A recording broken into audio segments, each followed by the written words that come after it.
স্বাগতম সবাইকে।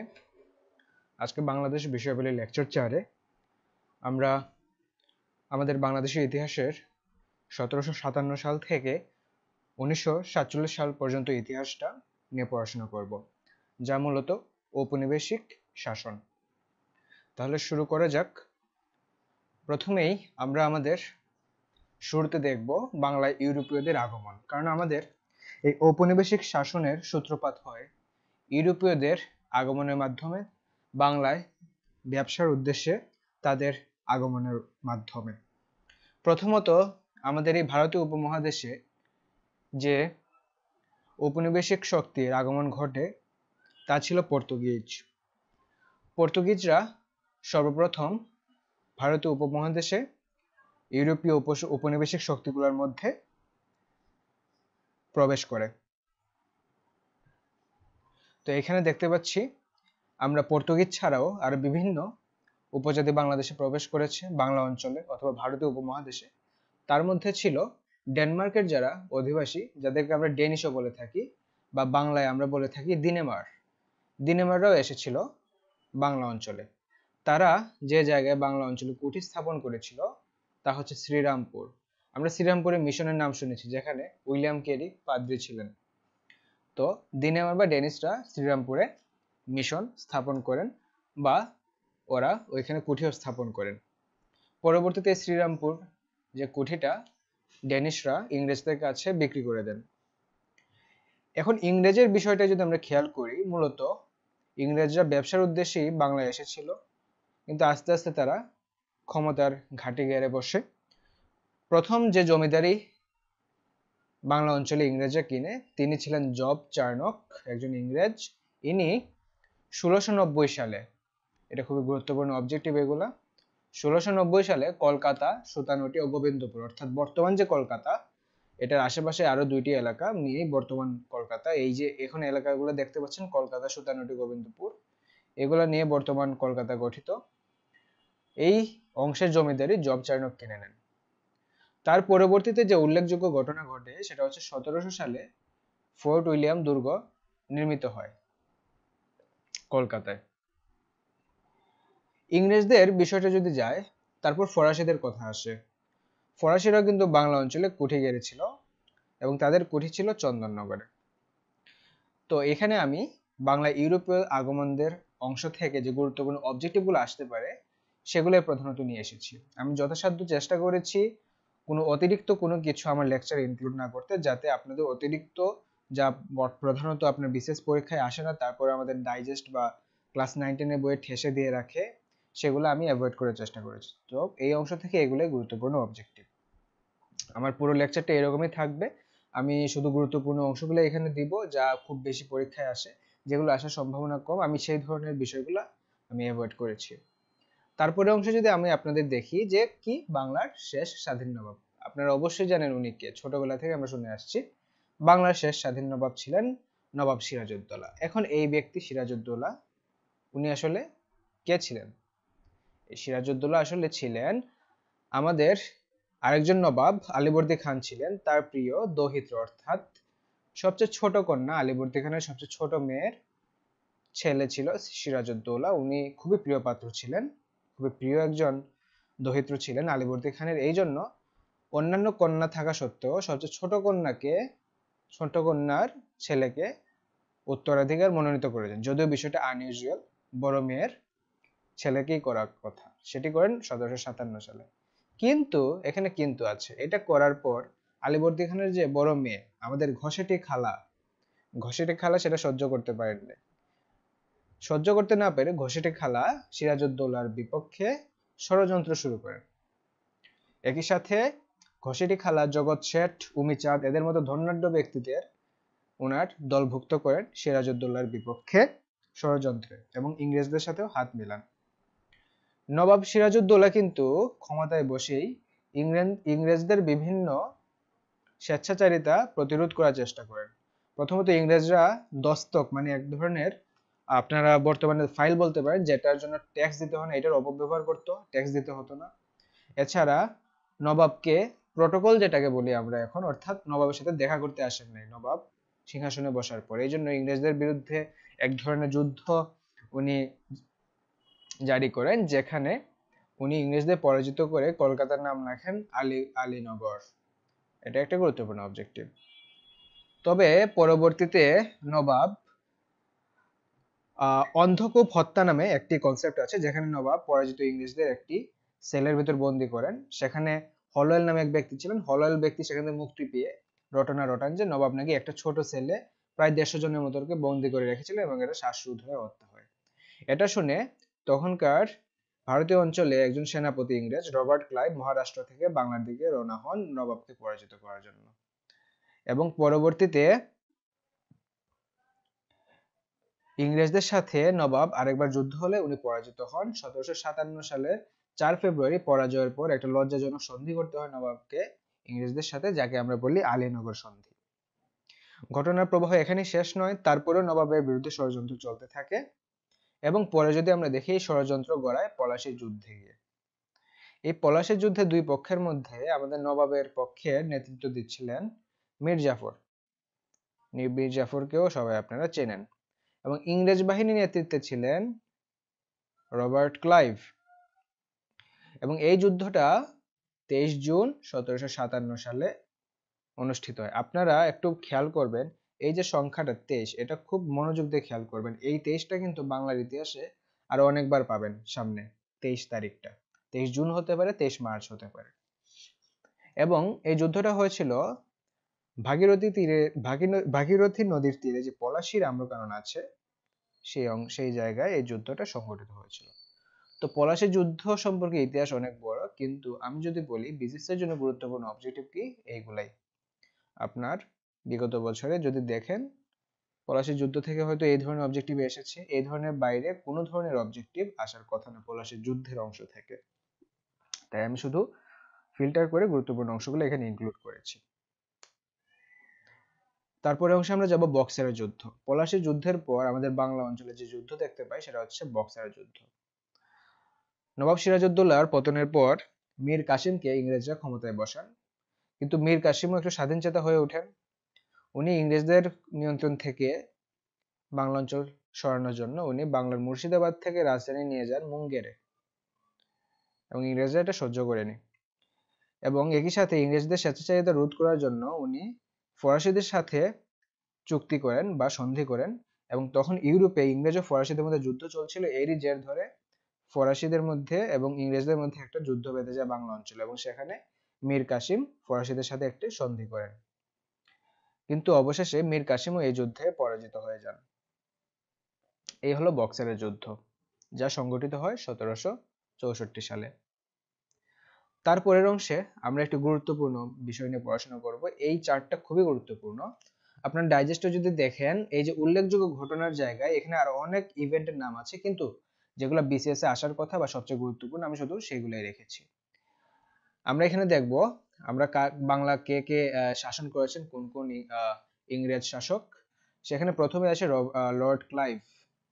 উনি ছিলেন প্রথম গভর্নর, এবং প্রথমে কিন্তু সিরাজউদ্দৌলার পতনের পর বাংলায় ব্রিটিশ রানীর শাসন না, তখন কোম্পানির শাসন ছিল কিন্তু। এবং লর্ড ক্লাইভ ছিলেন প্রথম গভর্নর। ওনার শাসনকাল 1765 থেকে 72 পর্যন্ত। গভর্নর বলতে পুরো ভারত মহাদেশে কোম্পানির গভর্নর, প্রথম গভর্নর, অর্থাৎ শুধু বাংলা না, অন্যান্য যেসব জায়গায় ইংরেজের ক্ষমতা ছিল সেই সব জায়গা সব মিলে প্রথম গভর্নর লর্ড ক্লাইভ।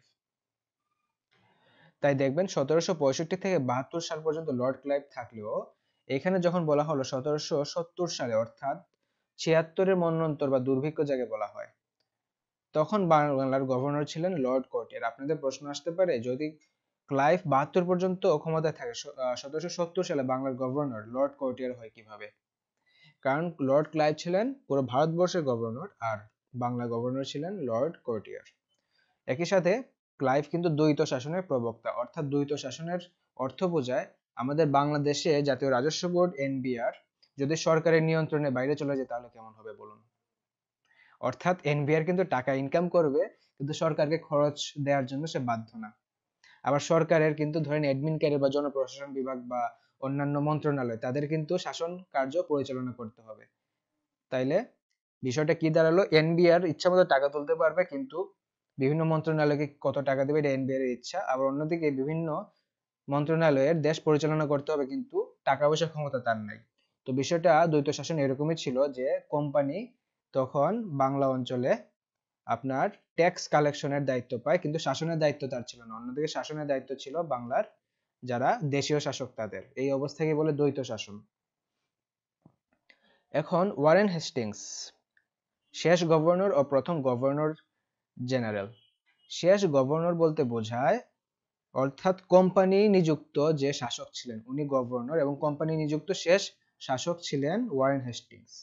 আবার প্রথম গভর্নর জেনারেল বলতে কি বোঝায়, কোম্পানির এক সময় থেকে আপনার অর্থাৎ 1772 থেকে আর কোম্পানি গভর্নর নিযুক্ত করা শুরু করলো না, তখন ব্রিটিশ যে সরকার ইউকের তারা ভারত অঞ্চলে গভর্নর নিযুক্ত করা শুরু করেছে, তখন তার নাম হয়ে গেল গভর্নর জেনারেল। তাই ওয়ারেন হেস্টিংস শেষ গভর্নর এবং প্রথম গভর্নর জেনারেল। তার সময় হয়েছিল দ্বৈত শাসন বিলোপ, সত্য বিলোপ, রাজস্ব বর্জন, এগুলো উল্লেখযোগ্য। তারপর লর্ড কর্নওয়ালিস, উনি আমেরিকার যে স্বাধীনতা যুদ্ধ হয়েছিল 1776 সালে, সেখানে একজন পরাজিত সেনাপতি। তারপরে উনি শাসনভার পেয়ে যান বাংলার 1786 থেকে 93 সালে। 10 সালা বন্দোবস্ত করেন, এটা আসতে পারে 1789 সালে, এবং এটাই পরবর্তীতে চিরস্থায়ী বন্দোবস্তের রূপ নেয়, যা হচ্ছে 22শে মার্চ 1793 যুক্তরাজ্যের আইনসভায় পাশ হয়। এটার আরেকটা নাম ছিল সূর্যাস্ত আইন, কারণ সূর্য ডুবার আগে ট্যাক্স পরিশোধ না করলে জমিদারি চলে যেত। তো এখান থেকে এইটাই আসতে পারে গুরুত্বপূর্ণ, এর বাইরে কিছু আসবে না লর্ড কর্নওয়ালিস থেকে। লর্ড ওয়েলেসলি, আপনাদের আসলে একটা জিনিস খেয়াল করবেন, একটা জিনিস বলে রাখি, এই যে এদের ক্ষমতা কাল কত সাল থেকে কত সাল এটা জানার দরকার নেই। লর্ড ক্লাইভের ক্ষেত্রে কত সালে তিনি বসেছেন এটা জানলেই হবে, শুরুর সালটা। ওয়ারেস্টিংসের শুরুর সালটা জানলেই হবে।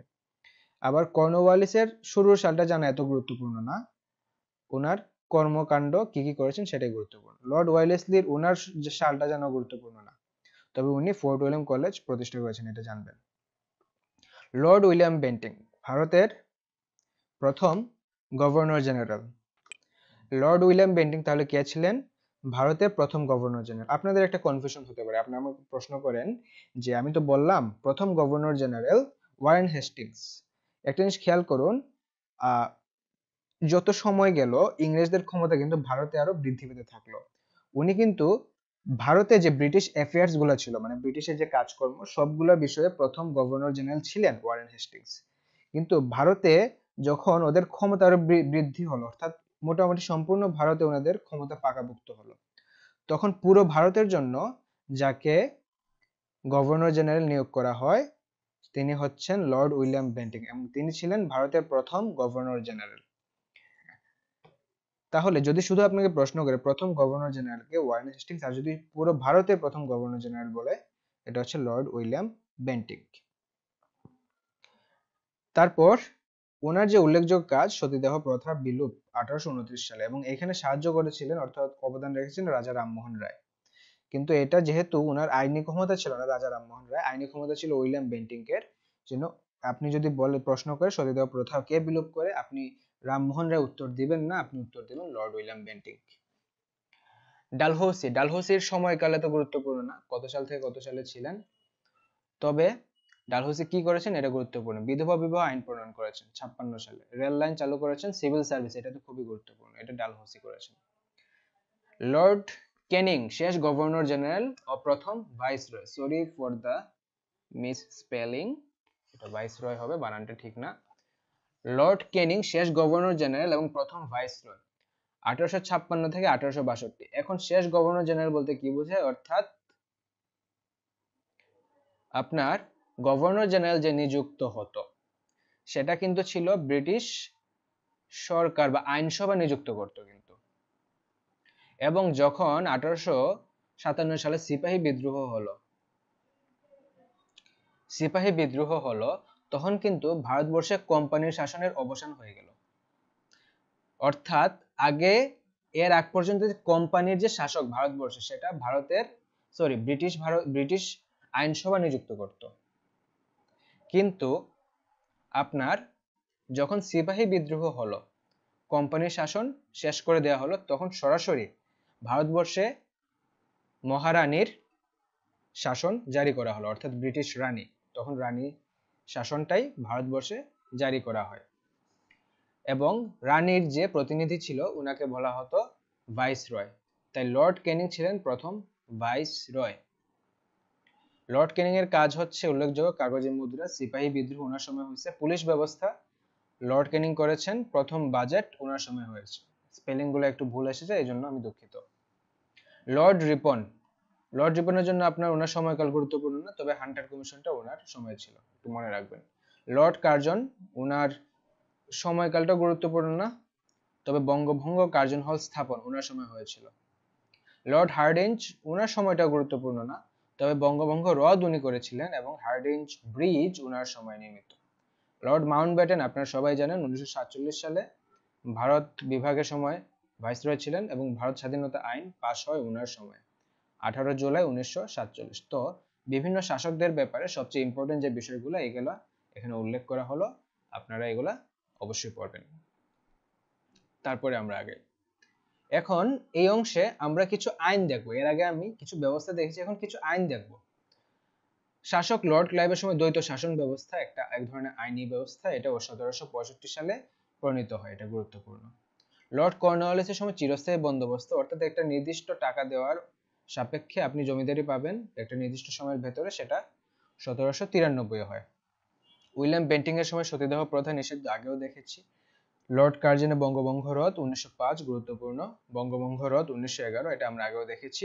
আমরা ক্রিপস মিশনটা আগে পাইনি। লর্ড লিনলিথগো আমলে 1942 সালে ভারতে ক্রিপস মিশন আসে, অর্থাৎ ক্রিপস নামে একজন ব্যক্তি ছিলেন ব্রিটিশ প্রতিনিধি, ওনার নামে একটা মিশন আসে এবং ওনারা আসেন মূলত দ্বিতীয় বিশ্বযুদ্ধে ভারতের সাপোর্ট পাওয়ার জন্য।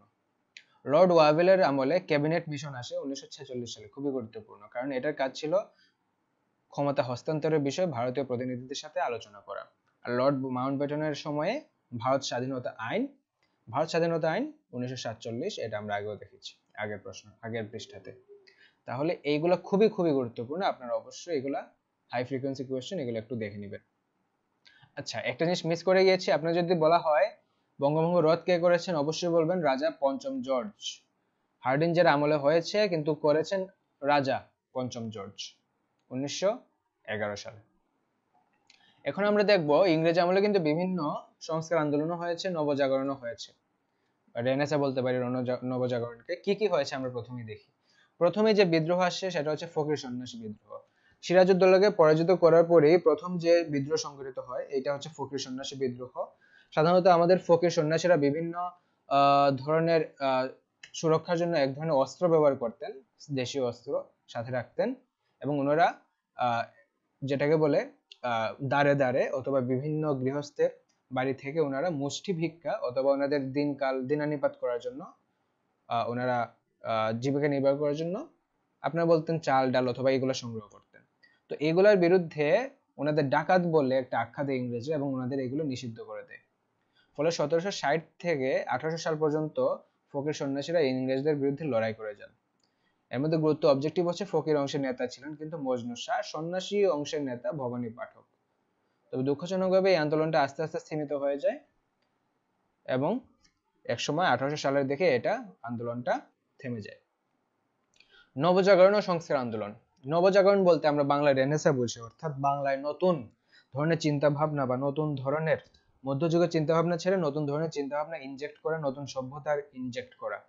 তো এটা প্রথম যার নাম আসে রাজা রামমোহন রায়, যিনি ব্রাহ্ম সমাজ অর্থাৎ একেশ্বরবাদী, এক ঈশ্বরে বিশ্বাস, এই ধরনের ব্রাহ্ম সমাজ উনি প্রতিষ্ঠা করেন 1828 সালে। ব্রাহ্ম সমাজের যে উপাসনালয় সেটা কিন্তু এখনো বাংলাদেশে আছে। আপনারা যারা যদি জগন্নাথ বিশ্ববিদ্যালয়ে কেউ থাকেন, জগন্নাথ বিশ্ববিদ্যালয়ের পেছনে খুব সুন্দর আর্কিটেকচারের একটা উপাসনালয় রয়েছে ওনাদের, সেটা আপনারা দেখতে পারেন। 1828 সালে ব্রাহ্ম সমাজ প্রতিষ্ঠা করেন। সতীদাহ প্রথা অবসানে উনি কাজ করেন। একই সাথে উনি আরো বিভিন্ন ধরনের সাহিত্য রচনা করেন যা আমি এখানে ইনক্লুড করিনি, কারণ আপনারা বাংলা সাহিত্য পড়ার সময় এগুলা আপনারা পড়তে পারবেন, সো এগুলো আপনারা দেখে নেবেন। রাজা রামমোহন রায়ের পর আমরা সংগ্রামটা আবার ফিরে যাব, তিতুমিরের সংগ্রাম চলে আসে। এই তিতুমিরের নাম হয়েছে তিতুমির কারণ উনি খুব তিতা খেতে পারতেন ছোট থাকতে। আসল নাম কিন্তু মীর নিসার আলী এবং উনি 1831 সালে ইংরেজদের বিপক্ষে নারকেলবাড়িয়ায় বাঁশের কেল্লা নির্মাণ করেন। এটা এগুলোই গুরুত্বপূর্ণ অবজেক্টিভ ওনার সম্পর্কে। তারপর আমরা যে গুরুত্বপূর্ণ বিদ্রোহ দেখতে পাই 1959 সালে সেটা হচ্ছে নীল বিদ্রোহ। অর্থাৎ তখন ইউরোপে প্রচুর পরিমাণে নীল প্রয়োজন হতো এবং বাংলায় খুব উর্বর জমি ছিল এবং নীল ভালো চাষ হতো। তাই বাংলার কৃষকদের আপনার তাদের নিজস্ব দেশীয় চাষ পদ্ধতি রেখে নীল চাষ করতে বাধ্য করতো, যেখানে ঋণে জর্জরিত থাকতো এবং কৃষকরা নিঃস্ব হয়ে পড়তো। এর বিরুদ্ধে যখন বিদ্রোহ হয় তখন এদের নেতৃত্ব দেন যশোর অঞ্চলের নবীন মাধব ও বেনি মাধব, হুগলির বিশ্বনাথ সর্দার, এরা হচ্ছেন নেতা। এবং এরই পরিপ্রেক্ষিতে একসময় ব্রিটিশ সরকার ইন্ডিগো কমিশন গঠন করেন এবং ইংরেজদের পাশবিক অত্যাচারের প্রমাণ পেয়ে নীল চাষ বাধ্যতামূলক করা বন্ধ করে দেন। অর্থাৎ এটা তখন কৃষকদের ইচ্ছার উপর ডিপেন্ড করত। এবং এরই অপর বিখ্যাত নাটক নীল দর্পণ দীনবন্ধু মিত্র নির্মাণ করেন বা লিখেন, রচনা করেন। তো নীল বিদ্রোহ নিয়ে এগুলো গুরুত্বপূর্ণ অবজেক্টিভ আসলে এখান থেকে আসবে আমি আশা করি। এরপরে যিনি গুরুত্বপূর্ণ একজন সংস্কারক আমাদের ঈশ্বরচন্দ্র বিদ্যাসাগর, যাকে বলা হয় বাংলা গদ্যের জনক। তবে সমাজ সংস্কারে সাহিত্যের পাশাপাশি, সেটা তো আপনার বাংলা সাহিত্য অংশ পড়বেন, তবে সমাজ সংস্কারে ওনার সবচেয়ে গুরুত্বপূর্ণ অবদান ছিল 1856 সালে বিধবা বিবাহ চালু হয় এবং উনি নিজের ছেলেকেই বিধবা বিবাহ দিয়েছিলেন, অর্থাৎ নিজের ছেলেকে একজন বিধবার সাথে বিবাহ দিয়েছিলেন। তারপরে আমরা চলে আসব নওয়াব আব্দুল লতিফ। ইনি আরেকজন বাংলার বিখ্যাত মনীষী, যিনি মুসলিম, দুঃখিত এখানে আবার একটা স্পেলিং মিস্টেক দেখা যাচ্ছে, পার্ডন মাই মিস্টেক, মুসলিম সাহিত্য সমাজ বা বাংলা ইংরেজিতে বলি আমরা মোহামেডান, মানে মোহাম্মদী শব্দ থেকে জিনিসটা এসেছে, মোহামেডান লিটারারি সোসাইটি প্রতিষ্ঠা করেন 1863 সালে, এটা গুরুত্বপূর্ণ। তারপর সৈয়দ আমির আলী। সৈয়দ আমির আলী ব্রিটিশ প্রিভি কাউন্সিলের প্রথম সদস্য হন এই অঞ্চল থেকে, বাংলা থেকে, 1909 সালে। তার রচিত দুইটা গুরুত্বপূর্ণ গ্রন্থ স্পিরিট অফ ইসলাম ও a short history of the Saracen. So Syed Ameer Ali থেকে এগুলাই আসবে যদি আসে। তারপর চলে আসবেন আমাদের বেগম রোকেয়া সাখাওয়াত হোসেন। ওনার সাহিত্য অংশ আপনারা পড়বেন, তো সাহিত্য অংশ থেকে অবশ্যই ওনার সম্পর্কে গুরুত্বপূর্ণ সাহিত্যগুলো আপনাদের পড়তে হবে বাংলা সাহিত্য অংশে। আর সমাজের জন্য উনি যে গুরুত্বপূর্ণ বিষয়গুলো করেন, সাখাওয়াত মেমোরিয়াল গার্লস স্কুল 1911 সালে প্রতিষ্ঠা করেন, গুরুত্বপূর্ণ, এবং আঞ্জুমানে খাওয়াতিনে ইসলাম প্রতিষ্ঠা করেন, যা আসলে মুসলিম মহিলা সমিতি, 1916 সালে, এটা গুরুত্বপূর্ণ। তারপরে আমরা দেখব ইংরেজ শাসন আমলে বাংলার স্বাধিকার আন্দোলন, অর্থাৎ বাংলার স্বাধীন করার জন্য ইংরেজ শাসন আমলে আন্দোলন হয়েছে, সেগুলো নিয়ে আমরা এখন পড়াশোনা করব। আশা করি দেখেই বুঝতে পারছেন এটা সিপাহী বিদ্রোহ, এখানে লেখাও আছে। সিপাহী বিদ্রোহ যে বিষয়টাকে নিয়ে ট্রিগার্ড হয়, অনেকগুলো কারণে ছিল, তবে ট্রিগার্ড হয় যে বিষয়টা নিয়ে সেটা হচ্ছে এনফিল্ড রাইফেল। অর্থাৎ বলা হতো, মানে এই বিষয়টা ছড়িয়ে পড়ে যে এনফিল্ড রাইফেলে নিষিদ্ধ মাংসের চর্বি ব্যবহার করা হতো। এতে আমাদের উপমহাদেশীয় ধর্মীয় সম্প্রদায়ের সিপাহীরা উত্তেজিত হয়ে পড়ে এবং এখান থেকে এই আন্দোলনটা ট্রিগার্ড হয় বা বিদ্রোহ ট্রিগার্ড হয়। প্রথম বিদ্রোহের ডাক দেয়া হয় ব্যারাকপুর, সেখান থেকে শুরু হয়। নেতা ছিলেন মঙ্গল পাণ্ডে। এর ফলাফল কি হয়? সিপাহী বিদ্রোহের ফলাফল কিন্তু প্রথমত এর ফলে কিন্তু 1857 সালে কোম্পানির যে শাসন, এটার অবসান হয় এবং ব্রিটিশ রানী শাসনভার নিজের হাতে নিয়ে নেন, অর্থাৎ ব্রিটিশ রাজ শুরু হয়। সত্য বিলোপ নীতি এটা বাতিল করা হয় এবং দ্বিতীয় বাহাদুর শাহ, উনাকে রেঙ্গুনে নির্বাসন পাঠানো হয় ব্রিটিশ সরকার। এবং এই বাহাদুর শাহের নামে কিন্তু আপনাদের জগন্নাথ বিশ্ববিদ্যালয়ের সামনে একটা বাহাদুর শাহ পার্ক আছে, যেখানে এই সিপাহীদের ঝুলিয়ে রেখেছিল ব্রিটিশরা দিনের পর দিন মানুষদের দেখানোর জন্য, যাতে এই ধরনের বিদ্রোহ আর না করে। তো সেই বিখ্যাত জায়গাটার নাম বাহাদুর শাহ পার্ক। এটাকে কিন্তু ইংরেজরা নাম দিয়েছিল ভিক্টোরিয়া পার্ক, কিন্তু এটা পরবর্তীতে নাম করা হয় বাহাদুর শাহ পার্ক। এখন আমরা একটা গুরুত্বপূর্ণ ইভেন্ট দেখব, যেটা হচ্ছে বঙ্গভঙ্গ ও এর প্রভাব, যা পরবর্তীতে আমাদের বাংলার ইতিহাসকে খুব গভীরভাবে প্রভাবিত করে।